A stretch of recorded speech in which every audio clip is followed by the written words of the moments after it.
Hello class, as part of our discussion about solid mensuration, in this video, we will try to continue it by learning about prism. So a prism is a polyhedron of which two faces are equal polygons in parallel planes, and the other faces are parallelograms. So these are the two types of prisms, the oblique prism and the right prism. So what are the main qualities of a prism? They have congruent bases. So if this one is a pentagon, the bottom part must be a pentagon, while the other are parallelograms. Okay, so an oblique prism is when the axis is not perpendicular to the base. So look at the figure on the left side. So you can see here that the axis means the line that you can connect using the centers of the bases. So from this base, from this base, connect it, you'll form what we call axis.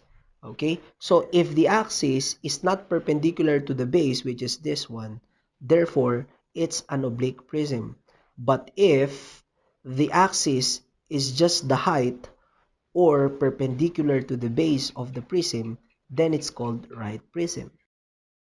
You always remember that the bases of prisms are always equal polygons, and the intersections of the lateral faces are called the lateral edges, and these lateral edges are also equal and parallel. We can name the prisms by looking at their base. For instance, the leftmost part of the figure among the figure is called triangular prism. The second is called square prism or a rectangular prism. We also have a pentagonal prism and hexagonal prism. The altitude is the perpendicular distance between the planes of the bases. So, i-connect mo yung top base, okay? At gawa ka ng perpendicular line dun sa next na base. We call it altitude. And the right section of a prism is a section perpendicular to the lateral edges. Can you see the brown area here in the middle of the figure? It's called right section. Why? Because it is perpendicular to the lateral edges. The right prism naman is a prism whose lateral edges are perpendicular to its bases, and at the same time, its lateral faces are all rectangles. Kadalasan naman ng mga i-compute natin, puro mga right prisms naman. Pero magbibigay din ako possible na example for an oblique prism. Now, the formula that we need is as simple as base times height. If you know the area of the base of the prism, then multiply it to the altitude or to its height. Alam nyo, mas madali kapag right prism ang meron tayo. Since the lateral edges are always perpendicular to the bases, no? Ibig sabihin, yung lateral edge na yon equal na rin dun sa height or sa altitude. Pero ano yung nakikita nyong letter E dyan? Yung nga yung lateral edge. Yung capital R naman na nakikita nyo dyan is what? The area of the right section. Kaso, kapag ka-right prism tayo, as simple as base times height, tapos. Pero pagka-oblique, dito pumapasok yung formula na R times E, wherein the R is the formula base times sine theta. If you notice, the sine theta here is the inclination of the lateral edge from the base. Okay? And R is the area of the right section. Okay? E is for the lateral edge. So, halimbawa, nawawala yung right section natin, you just need to use the formula base, which is the area of the base there, and sine theta, which is the inclination of the lateral edge from the base. Okay? So, bigyan na tayo ng mga problems. Oops, before pala tayo mag-proceed, let's have the formula for the lateral area. It's just equal to E, which is the lateral edge, times the perimeter. Okay, perimeter of what? Of the right section. Now, if you have a right prism, easy lang. Kasi get the area of the base of one of the bases, multiply it by 2. Kasi dalawa ang bases, yung opposite planes. Tama? Ngayon, Yung mga edges naman are just, the lateral faces are just rectangles. So, all you need to do is to add the area of the rectangles. Pero mas madali kung itong gagamitin nyo. Edge times the perimeter of the right section. In a right prism, the base the base is the right section. Pero kapag ka-oblique prism ang meron tayo, well, malamang kailangan muna nating mahanap yung right section. Tama? Yung perimeter niya. Okay? Number 1. Find the volume and total surface area of the right prism below. Okay, paano nga ba to? It's a right prism. So, pagka right prism ang hinahanap natin, the volume is just equal to base times height. Right? But the problem is, what is the area of this base? And of course, this base also. Paano nga ba natin kukuhanin yon? Okay. So, para mahanap natin yon, dapat mag-drawing tayo ng ibang figure. Okay? Kukunin ko yung base na nakikita nyo dyan. And as we all know, that's an isosceles triangle. Why? Because two of the sides are equal. So, pag nag-drawing ako ng isosceles triangle na merong dimensions na 5 dito at 5 dito, pwede kong hatiin ito. Tama? Pag hinati ko yan, yung 6, nagiging 3 na lang itong mga nasa baba. Tama? Kasi dinivide ko siya equally. Ngayon, kung 3 yan, mahahanap ko yung kailangan natin na height. Pero teka, bakit naisip ko na kailangan hanapin yung height ng triangle dyan? Kasi the formula for the volume is base times height. Therefore, the base there is an isosceles triangle. And for me to solve the area of an isosceles triangle, I need the formula 1/2 base times height. The base for this triangle, yung base ng triangle natin ay 6. Ang problema, wala tayong height. Yan, kaya hinahanap ko yung h dyan. Let that h be the height of the base. Ngayon, paano ko nga ba hanapin yung h dyan? So, as you notice, this will become a right triangle. So, by using the Pythagorean theorem, solving for h now is just equal to what? Okay. H is just equal to what? Take note ang hypotenuse dyan yung 5. So, therefore, ang formula natin is square root of 5 squared minus tayo. Minus 3 squared. Okay? So, that H will be equal to 4 centimeters. Now, we have the height of the triangular base. Pwede na ba nating masolve yung volume? Aba, pwede na nating isolve yung volume. Bakit? Kasi, alam na natin yung height ng base natin. Okay, so the volume is just equal to base times height. And here, the base is the area of the triangle below. Tama? So, the area of the triangle is 1/2 base, which is 6. O, sa mga nalilito, ayan. Yan yung 6, di ba? And then, the height is 4. Okay, 3 by nasabi ko kanina. Hindi, 4 centimeters. Ayan, that's 4. And then, of course, itong buong to ay imumultiply natin saan? Sa h. This one. So, anong value ng h natin? Well, given yan, no? Ayan, no? Well, hindi siya mukhang height kasi nakahiga siya. Pero pag tinayo natin yung prism natin, that's the height or one of the lateral edges. So, h now is equal to what again? Okay, di ko siya nakita. 8. So, by using your calculator, the answer should be 96 cubic centimeters. So, we have now the volume of this triangular prism. But how about the total surface area? Paano nga ba natin isosolve yan? If you notice, no? Kayang-kaya na natin to. Kasi lahat ng dimensions na kailangan natin, nandyan na. Like what? First, yung mga base natin. Okay, yung mga base natin, na-solve na natin kaninang area niyan. Diba? 1/2 base times height. O sa mga nalilito, ito tinutukoy ko dyan. Yung magkabilang base. Yung area ng isang base, if you notice, is just 1/2 base, which is 6, and the height, which is what? 4. But I need to multiply this by 2. Why do I need to multiply it by 2? Kasi dalawa yung ating area dyan. Tama? Okay, next naman. Paano naman yung area nung nasa baba? Yung shape ng nasa baba is a rectangle. So, therefore, kailangan ko lang i-multiply yung 6 na nakikita nyo dito at saka 8 doon. Tama? So, ibig sabihin, lalagay ko dito ay plus 6 times 8. Okay. Paano naman yung nasa side?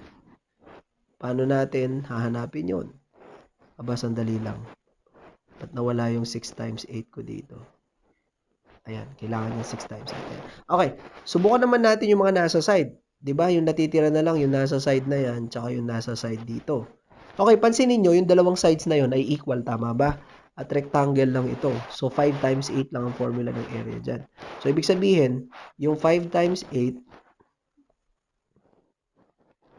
i-multiply ko pa sa 2. Bakit 2? Kasi dalawa yung equal sides natin doon. And then that's it. Just need to add. So the TSA now is equal to, cancel, 6 times 4 is 24, plus 6 times 8 is 48, plus 2 times 5, 10 times 8, 80. So the answer is 152 squared centimeters. This is now the total surface area. So here, a piece of slab with two parallel equal bases, each in the form of a sector as shown below, has a density of 10 grams per cubic inches. Naku, lagot. Ano naman yung density na 10 grams daw per cubic inches? Okay? Sa science ninyo, nung high school, possible na encounter nyo na tong density. Because density is computed using mass over volume. Correct? Now, in this problem, we need to find the total mass in kilograms of the slab. Gaano ba siya kabigat? Oh, so kung i-convert natin ito, ang kailangan lang natin by multiplying V here, we have mass is just equal to density times the volume. So if we know the density and volume of the material, then it's possible for us to compute for the mass. But the problem is, do we have density? Yes, 10 grams per cubic inches. Do we have volume of the slab? None. So the first thing that we need to compute here is the volume of the slab. Now, since this is also a prism having a sector as the base, no, we can still use the formula base times height. So we need to consider capital B here as the area of this sector. Okay? And of course, height is given, which is 15 inches. Pero ang problema, paano nga ba ang formula para sa sector?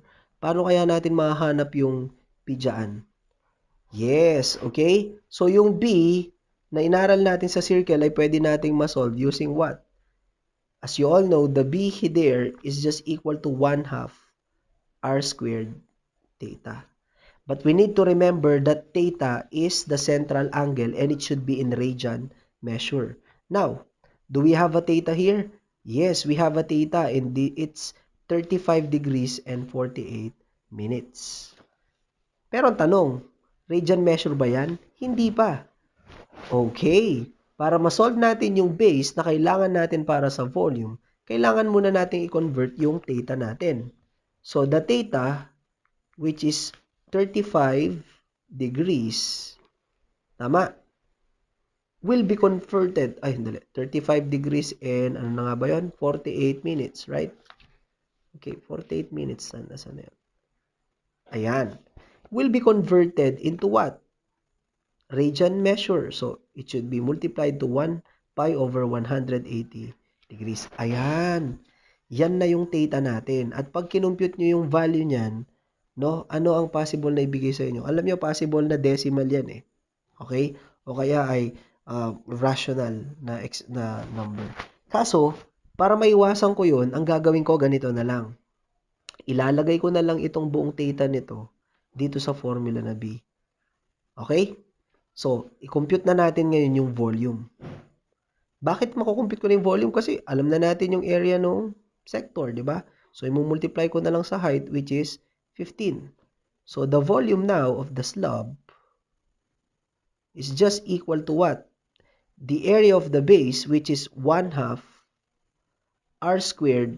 Tama. Oh, ano yung radius ng ating figure? Given siya, it's 8 inches. So, therefore, okay, 8 ang ilalagay ko dito. So, we have 8 squared. Tama. Times, of course, ito yung nakikita nyong theta, ilalagay ko dyan. 35 degrees, 48 minutes, times pi over 180 degrees. Ayan. At syempre mga kaibigan, itong buong to ay multiply ko rin sa height, which is 15 inches. So, I'll also include times 15 here. Ayan. Kumpleto na, 'di ba?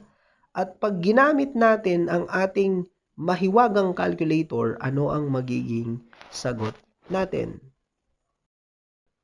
Yes, the volume of the slab will be equal to 1,432 pi over 15. Or, in decimal, this is just equal to 299 0.92 cubic inches. Bakit yung hirap ng period dyan? Ayan. Okay? So, nahanap na natin yung volume ng slab. Kaso, hindi yan ang hinahanap. Ang hinahanap natin ay mass. Tama. Okay. Ang problema, naalala nyo pa ba yung sinulat kong formula para sa mass kanina? Okay. The formula for the mass is what? Mass, ibayin natin ang kulay. Ibayin natin violet, ano? Mass is just equal to density times the volume. The density is already given, which is what? Yes, the density is 10 grams per cubic inches. While the volume, I'm gonna use the irrational part. Okay, 1,432 pi over 15. Ayan. Density times volume. Oops. May sasabay na rin ako. Tignan nyo to.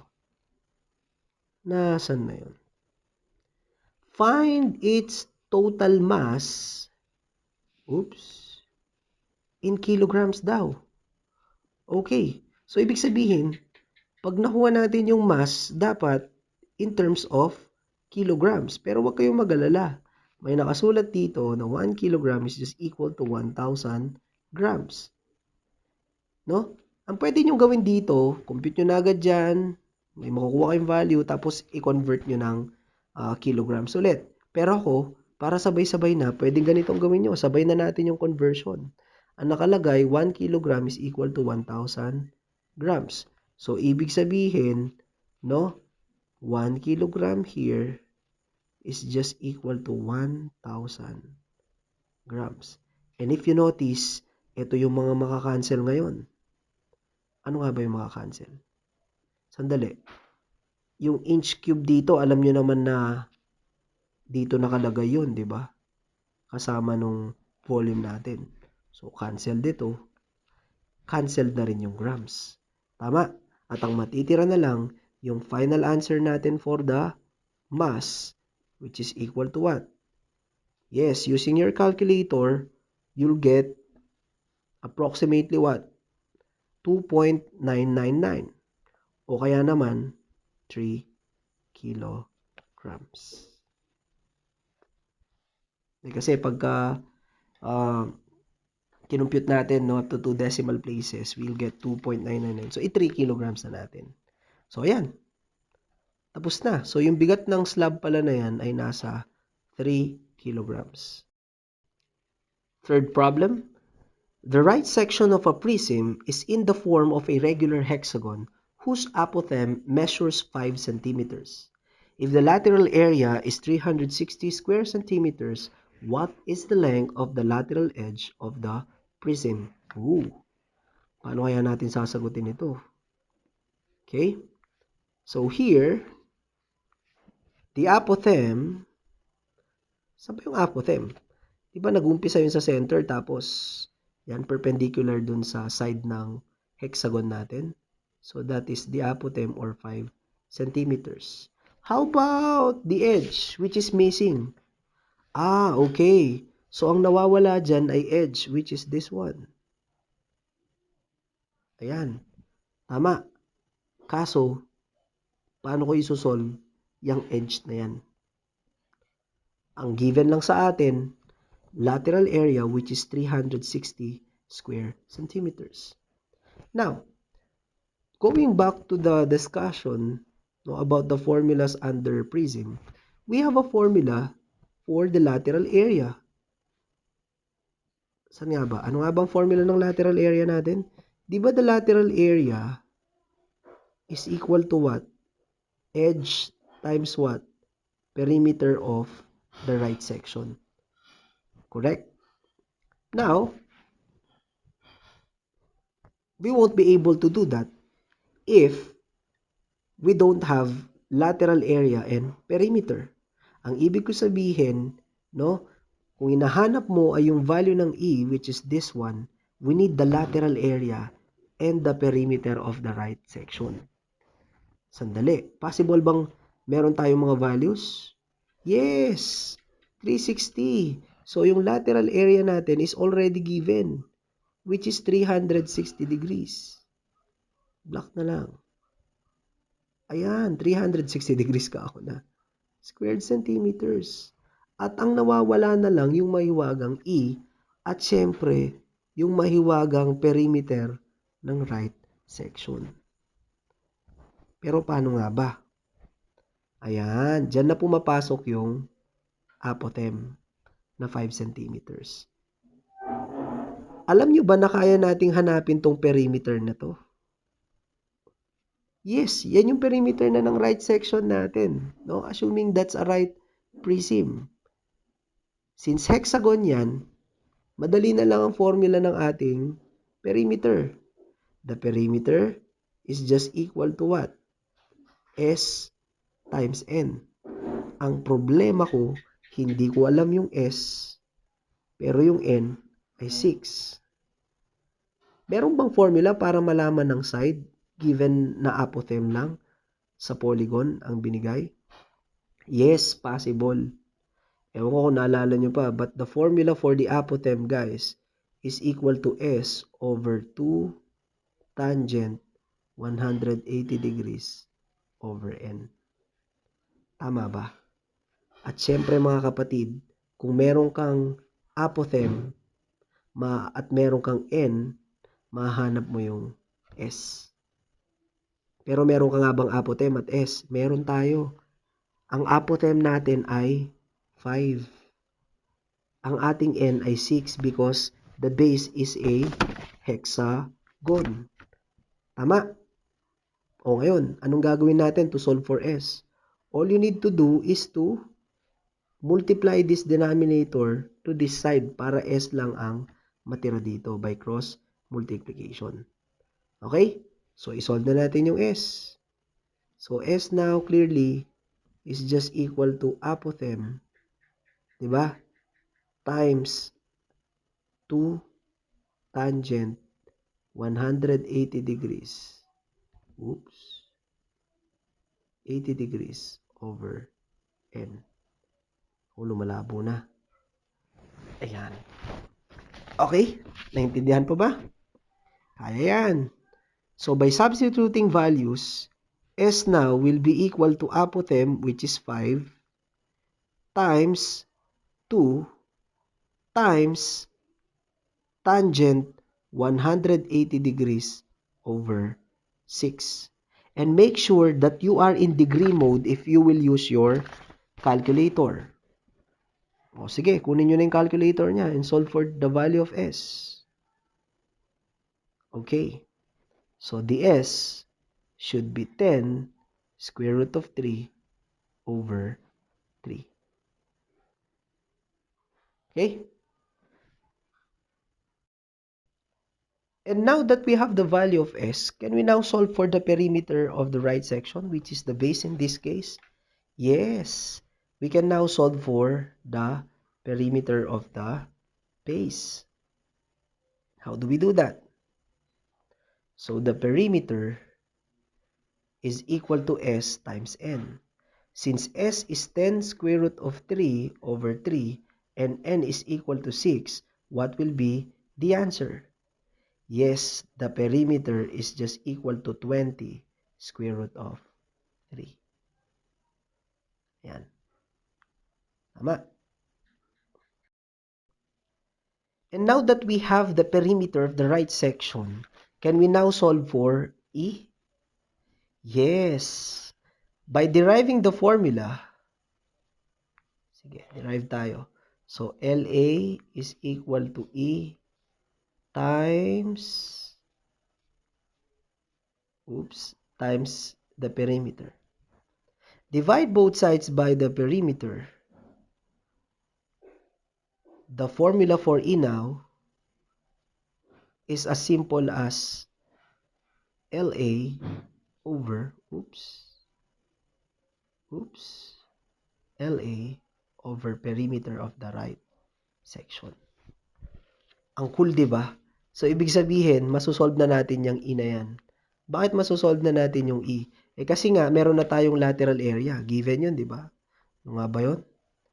360 centimeter squared. Tama. And the perimeter is equal to 20 square root of 3. By using your calculator now, what will be the final answer? Yes, the edge of this prism is 6 square root of 3 centimeters. Or, we could write 10.39 centimeters. Tapos. Guys, notice that in this problem, we're not actually sure if it's a right prism or an oblique prism. Pero it doesn't matter kasi ang hinahanap lang talaga natin ay yung perimeter ng right section. Given naman yung apothem. So, ibig sabihin guys, if yung section natin ay yung nasa gitnang ito, wala pa din tayong problema kasi ganun pa rin naman ang kailangan natin. Yung perimeter ng section na to ang kinocompute natin. Okay? So, oblique man yan or right prism, parehas lang ang magiging sagot natin sa bandang huli. And that is 10.39 centimeters.